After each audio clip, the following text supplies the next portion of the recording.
So we are bringing in Dr. Susan Hanssen. She provided expert analysis when Pope Francis was elected Pope. That's right, Teresa. Dr. Hanssen is a historian. She teaches history at the University of Dallas, a private Catholic university.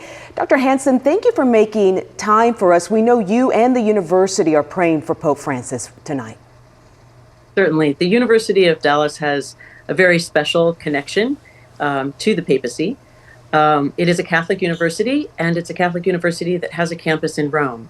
And so every year we have about 100 or so students studying in Rome. All of our students study in Rome for at least 3 months. And so we have a very close connection to the papacy. We have experts on John Paul II's teaching and life, and we have experts on Benedict XVI's teaching and life. And the students go into Rome to go to the events with Pope Francis regularly, and talk with him and tell him that they're praying for him. So it really is a kind of family connection between students at the University of Dallas and all three of these popes of my lifetime. Yeah. Pope Francis was elected Pope on March 13th, 2013. You helped to guide your students through that process 12 years ago. Can you briefly explain how the conclave works? So it's very interesting. Most of my students don't remember any pope except for Pope Francis. Wow. Whereas I was very much what we call the John Paul II generation. John Paul II had the longest papacy in the history of the church. And so really for all of my childhood and my adult years, John Paul II was the Pope. Then there was the very brief papacy of Benedict XVI, before he resigned, which was huge and historic, and then the election of Pope Francis. But many of my students don't remember the years of John Paul II and Benedict XVI, where they were very much focused on stabilizing the church after the Second Vatican Council, making it clear to people that the teachings of the church had not fundamentally changed. The teachings of the church on faith and morals had not fundamentally changed in the wake of the Second Vatican Council because there was much confusion. And I think that Bishop Olson said it very well when he said that Pope Francis seems to have kind of turned away from that emphasis on sort of the internal stability of the church to a kind of missionary focus.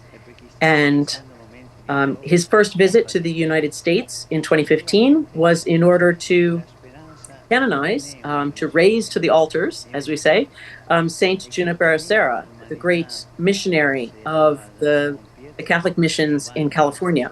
And so this has always been an important part of his papacy, is this idea of going out to the peripheries, of being missionaries, of reaching people who perhaps have not encountered the gospel yet.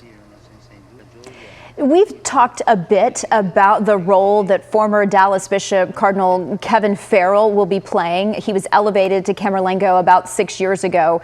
Could you put it in some perspective for us, exactly what will happen should we lose the Pope?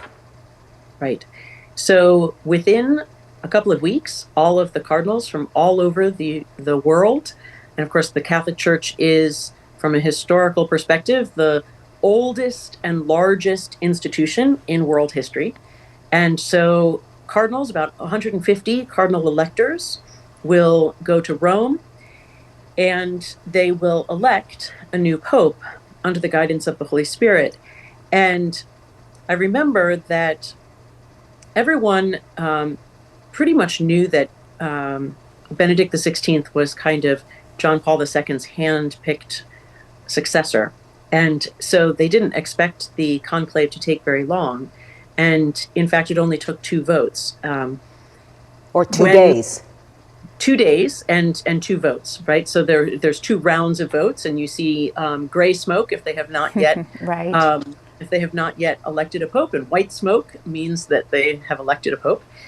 People thought that it might take a little bit longer with Pope Francis because of the church being, I think, in some shock after the resignation of Benedict XVI.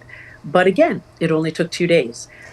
So it could happen very quickly. As Camerlengo, though, the cardinal, what would be his role over that conclave? So he'll be orchestrating the gathering of the cardinals. Usually there is an opening mass. I remember Benedict XVI giving a very beautiful sermon on the danger of relativism in modern culture at that opening mass before he was elected Pope. And so basically the Camerlengo is the host, right? The host for the College of Cardinals. And he would oversee, we understand, during the period that there is no Pope, oversee the day-to-day duties of the Vatican. That's right. That is correct. So there's a lot that the papacy is involved in, and in some sense, we've just had this experience in the United States of having an inauguration and that kind of lame duck period, which lasts all the way from November all the way to January. In the church, it doesn't take that long.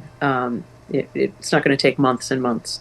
But yes, Cardinal Farrell will be an important figure at that time.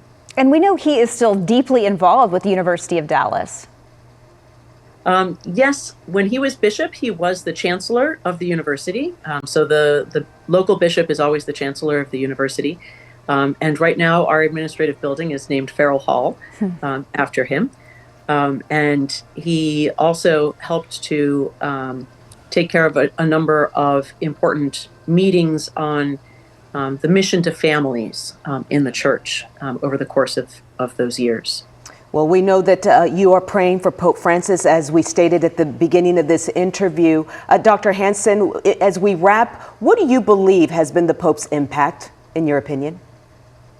Well, I think that this missionary spirit, right, this idea of trying to reach everyone, and not just Catholics talking to Catholics or Catholics talking to other Protestants, talking to other Christians, right, but trying to meet the people who have not yet encountered Christ in our modern world, people who have become agnostic, who have become secular. I think that emphasis on going out and doing missionary work has been an emphasis of his papacy. Dr. Hanssen, we can't thank you enough for joining us on short notice on a Saturday evening. And I'm sure as the days and weeks progress, we'll come back to you for your expert input. It was great perspective tonight. Thank you very much. Thank you.